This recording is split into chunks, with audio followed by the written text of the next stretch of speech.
And now you want to come in and say, no, I allowed you to become a mango, for example, but now, for example, I want you to be a banana. Astaghfirullah, Allahu Akbar. I'm giving you an example of fruit because just before I entered here, we had a bit of fruit. May Allah grant us goodness, the fruit of Sri Lanka, mashallah. So my brothers and sisters, it's not fair.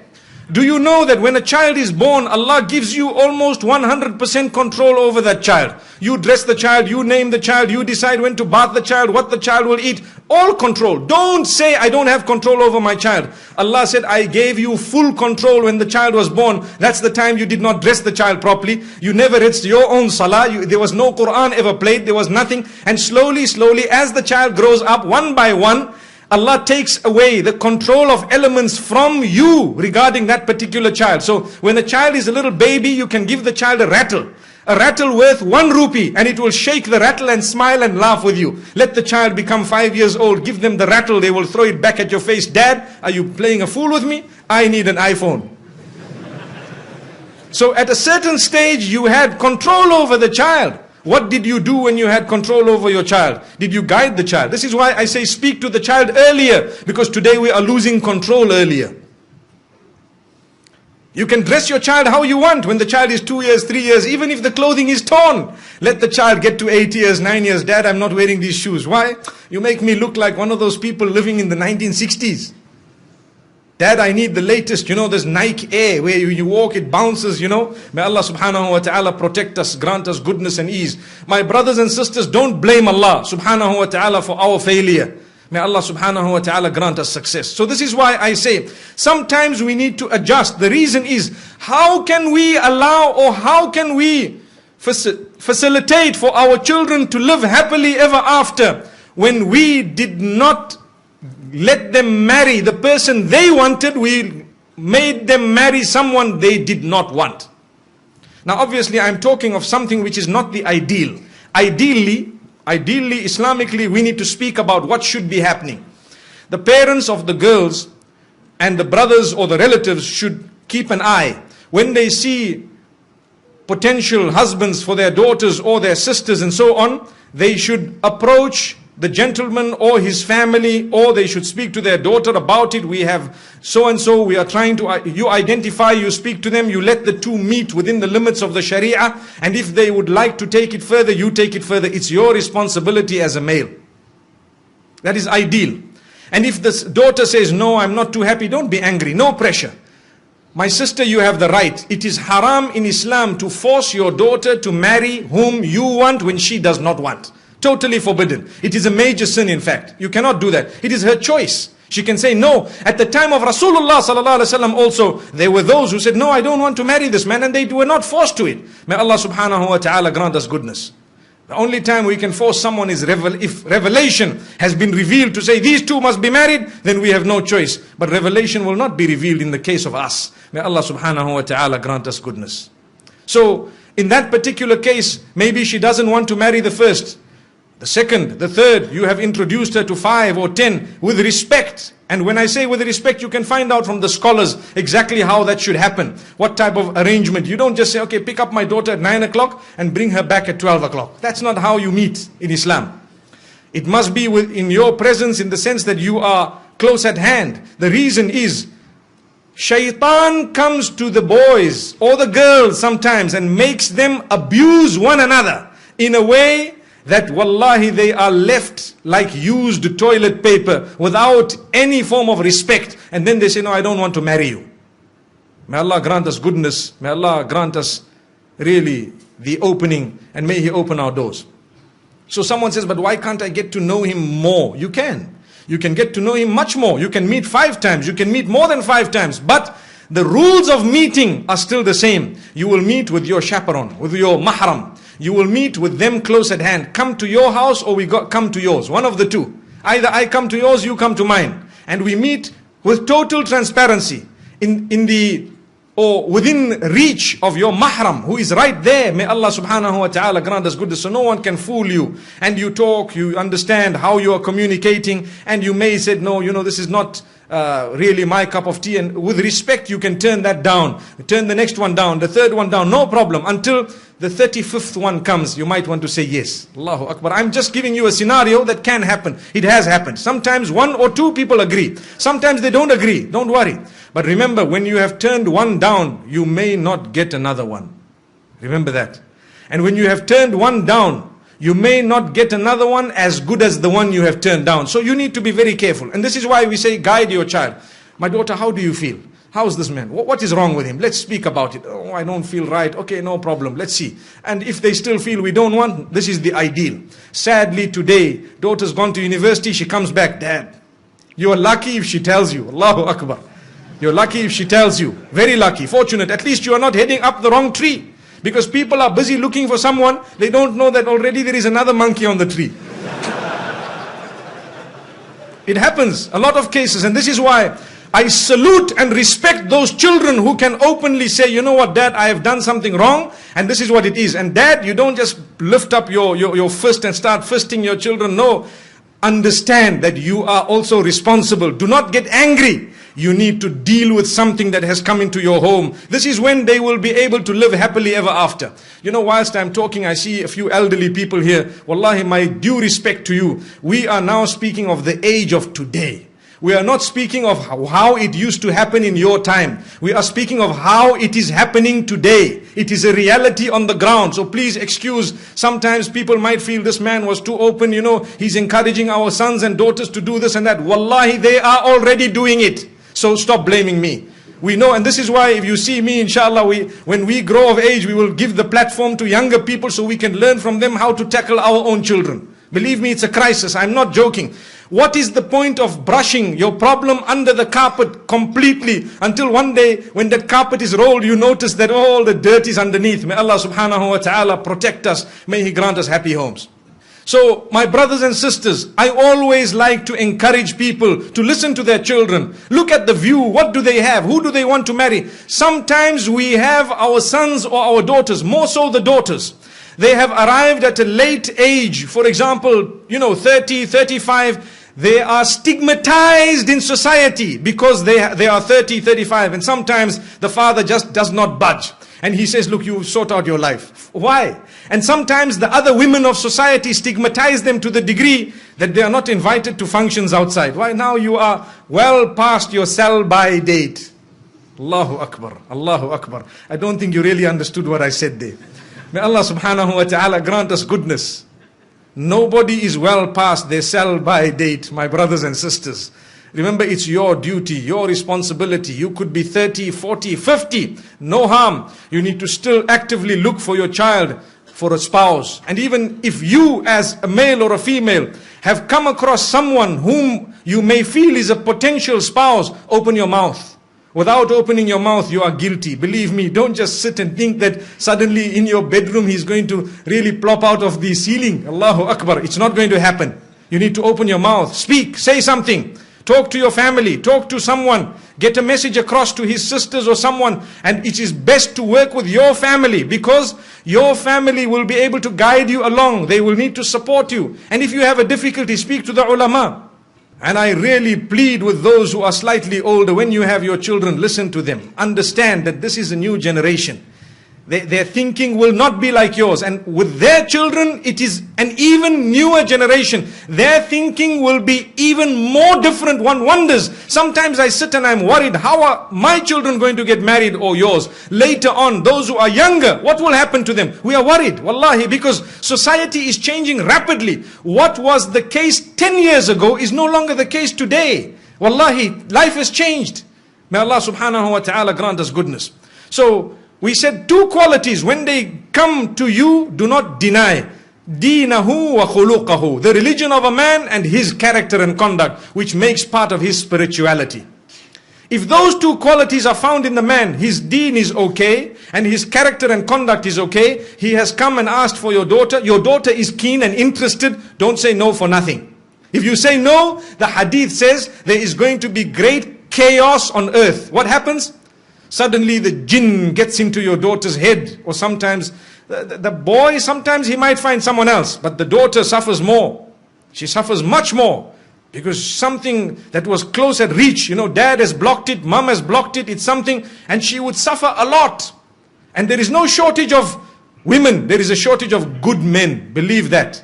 There is a shortage of good men, and I plead with all the youth who are here, become good men. We don't want men, we want good men. Responsible, those who know marriage is about really getting together with someone who is suitable to be the mother of your children, so that you can continue the plan of Allah subhanahu wa ta'ala. What is the point of having children in number who are worshipping shaitan? Rather have children who are worshipping Rahman. May Allah subhanahu wa ta'ala grant us goodness.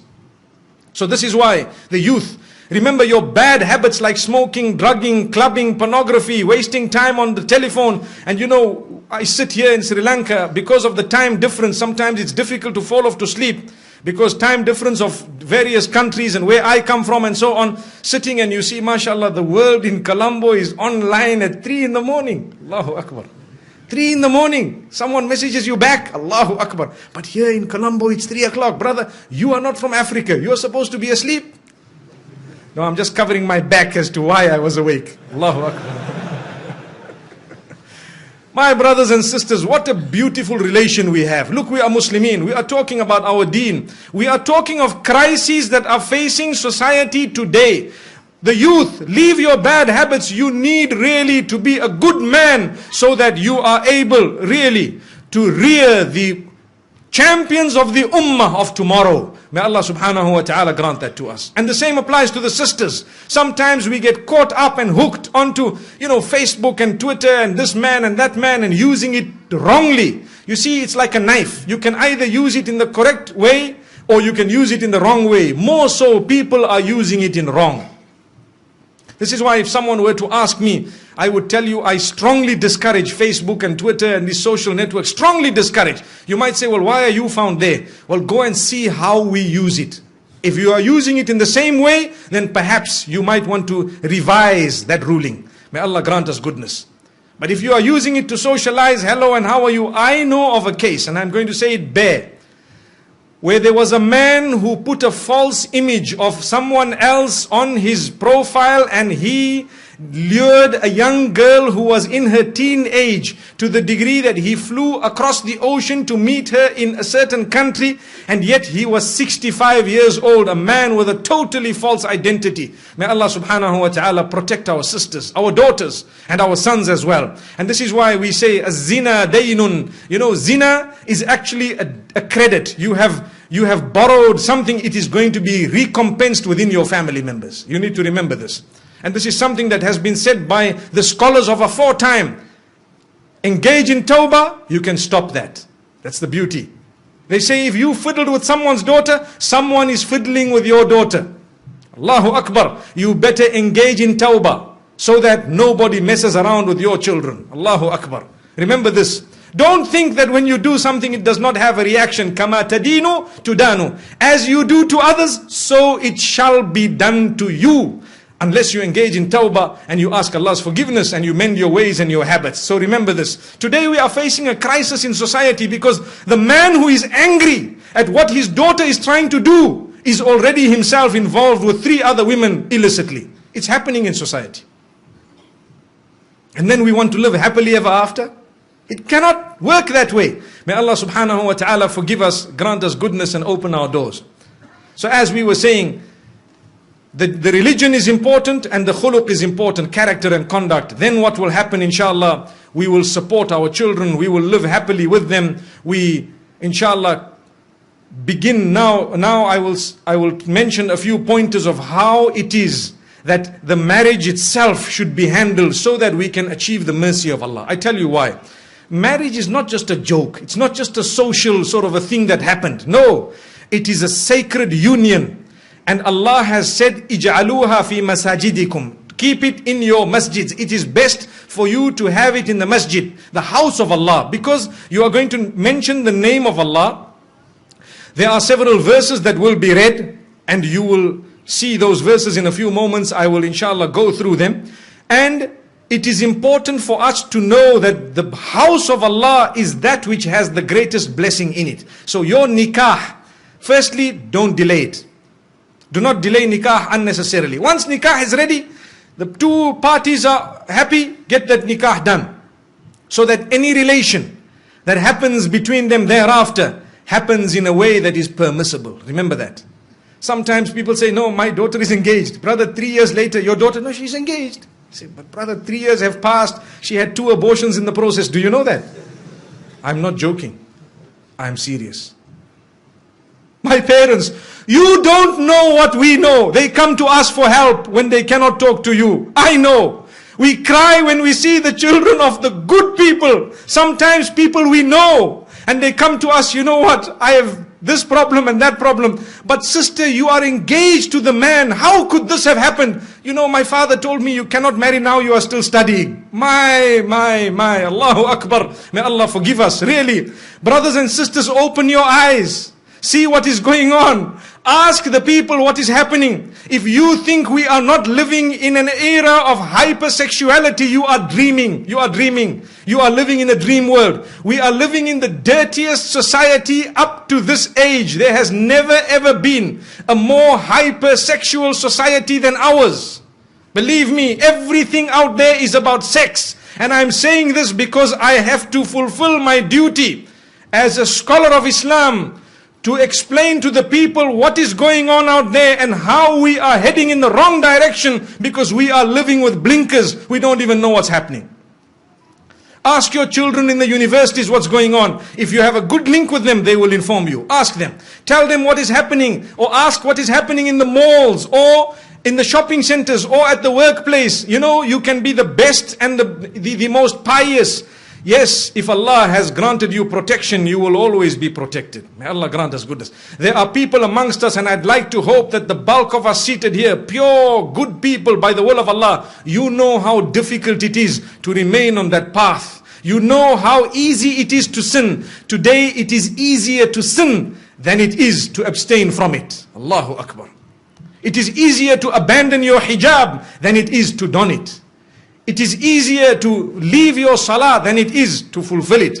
That is because the environment has made it so difficult to engage in that which is correct. But my brothers and sisters, this is why I say do not delay nikah. It's not just my statement, it is a teaching that has come to us from the best of creation. Don't delay it. And at the same time, do not make it difficult in any way. We already spoke about the mahar, the dowry, or whatever else it is. Either way, don't be too demanding. And do not become a person who really makes it tough on their sons and daughters to get married. Because in that particular case, we will be held accountable in the eyes of Allah subhanahu wa ta'ala. Why is it that you as a parent did this to your own daughter? You doomed her, you punished her. And this is what you did to your son. You made him, you really made him leave the deen in totality. It brings me to one example, living example, where there was a young boy whose father was being so tough with him that, listen to this, he wanted to marry someone who was ready to revert. So his father told him, no, not over my dead body. What am I going to tell my friends and society, my brothers and my sisters, my this, my that? Brother, izzah is from Allah. Your status is from Allah. If you had embraced this, it was going to be much better.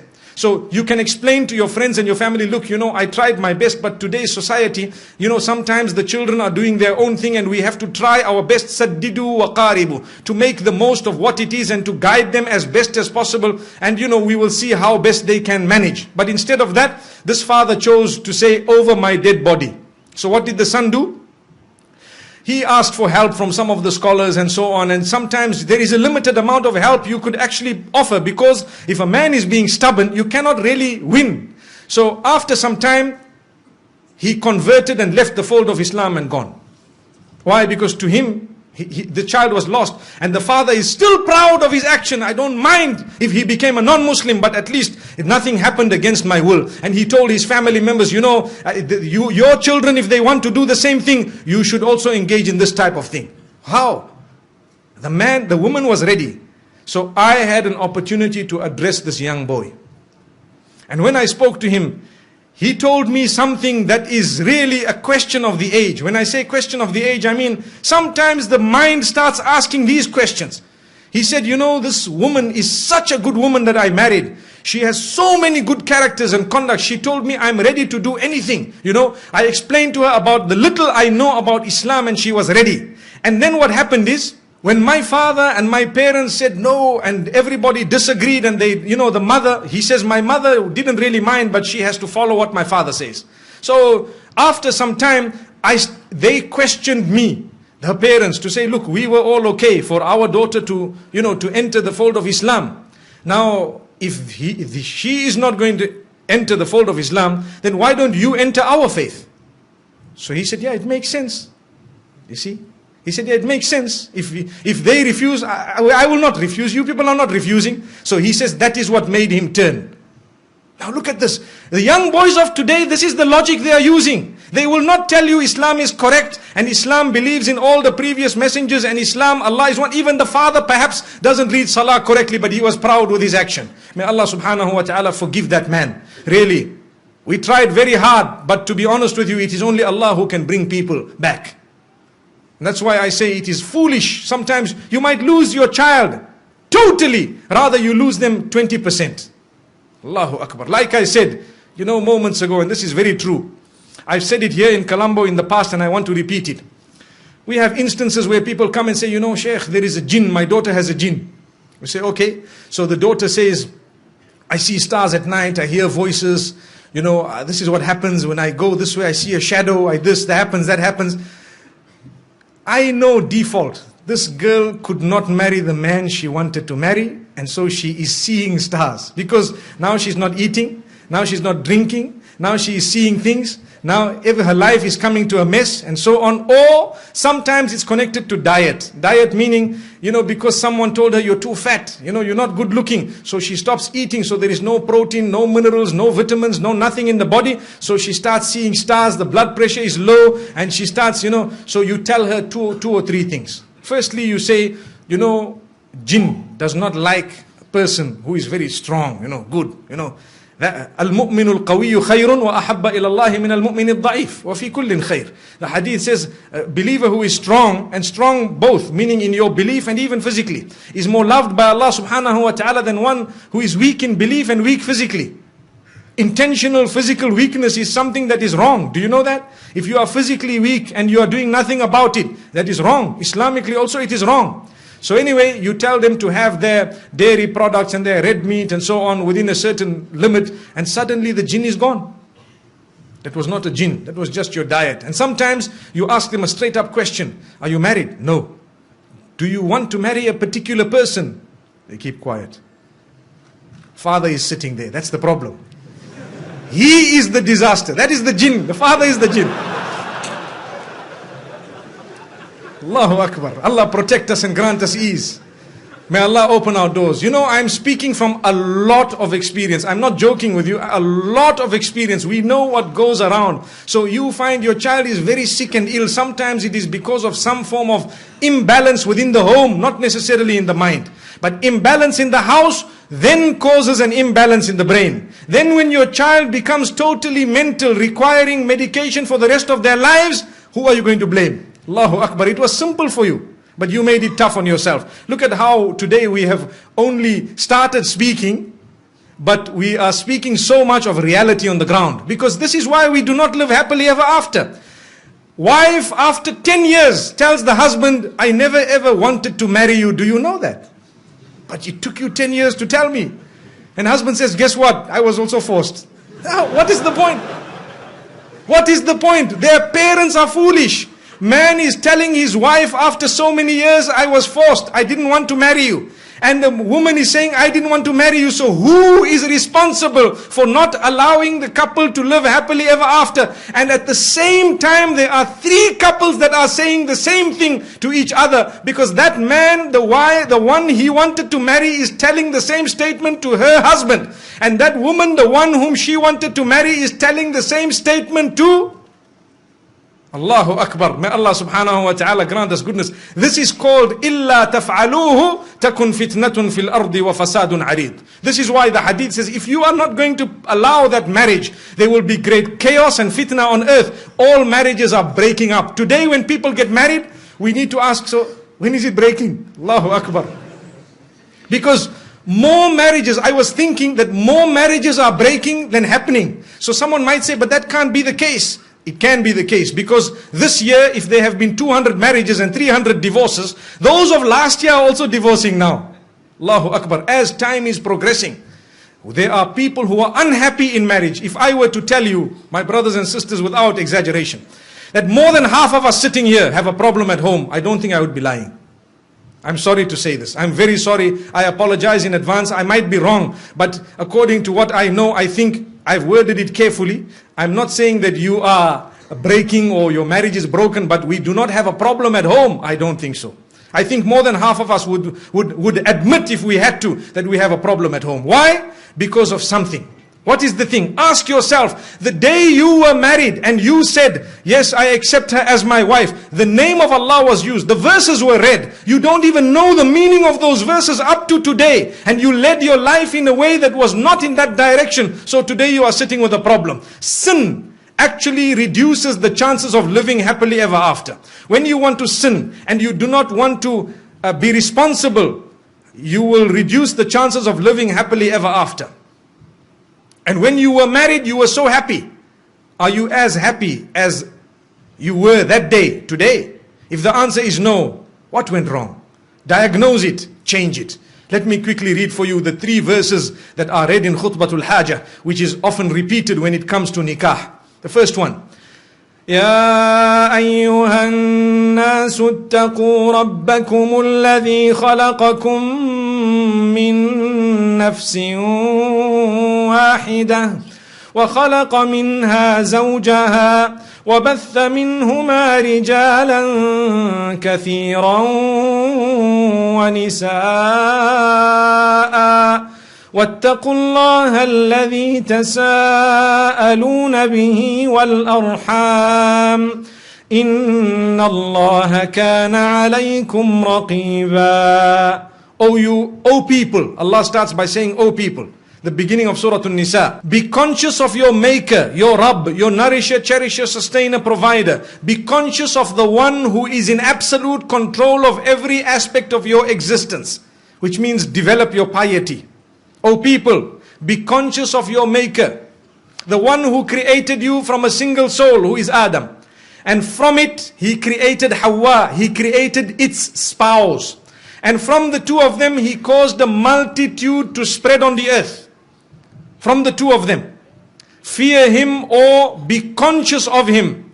And understand you are answerable to him. Allah says, وَاتَّقُوا and be fearful of Allah, be mindful of Allah, be conscious of Allah. الَّذِي تَسَاءَلُونَ بِهِ, the one whose name you use when you are asking one another, or you want someone to believe you, or you want to believe them, you want them to use the name of Allah. This verse is making mention of how sacred the name of Allah is. Be conscious of that Allah, whose name you consider so sacred. Allahu Akbar. And be conscious of the wombs. What's the meaning of the wombs? The female, the women, your mother, your sister, your wife, your daughter. Be conscious of them and their right over you. Are you fulfilling it or not? Allahu Akbar. And Allah says, Inna Allah kana alaykum raqiban.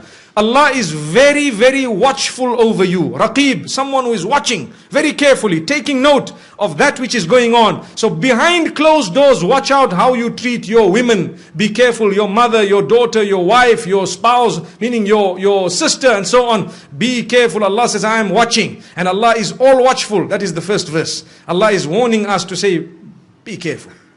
The womb that gave birth to you and the womb that gave birth to your children. I want to stop there for a moment. Today we look for any reason to break the marriage. Do you know that? Any problem, we look for that which will make us part ways. Why is it that our fathers and the previous generations lasted longer? Because they did the opposite. What did they do? They looked for the smallest reason to hold the marriage together. That's the difference. We look for the smallest reason to break it. We have stopped helping our spouses through a problem. We rather opt out of the problem. That is a crisis. You will never live happily ever after. You caught your husband doing something wrong. 2 things. Immediately today, they would say, I'm going home, I want a divorce. Out. Why? Because one thing went wrong, the man made a mistake, something happened, he fell into the trap of shaitan, and now the house must be broken. That is stupidity and foolishness. It really, if a house was supposed to be broken for a mistake of a man or a woman, all our houses would be broken by now. Every one of them. Tell me who has not made a mistake here. Allahu Akbar. Obviously mistakes are of a different nature. We are not talking of, certain types of errors that are sometimes perhaps beyond a certain limit. No, but we are talking of errors and mistakes. Sometimes things do occur.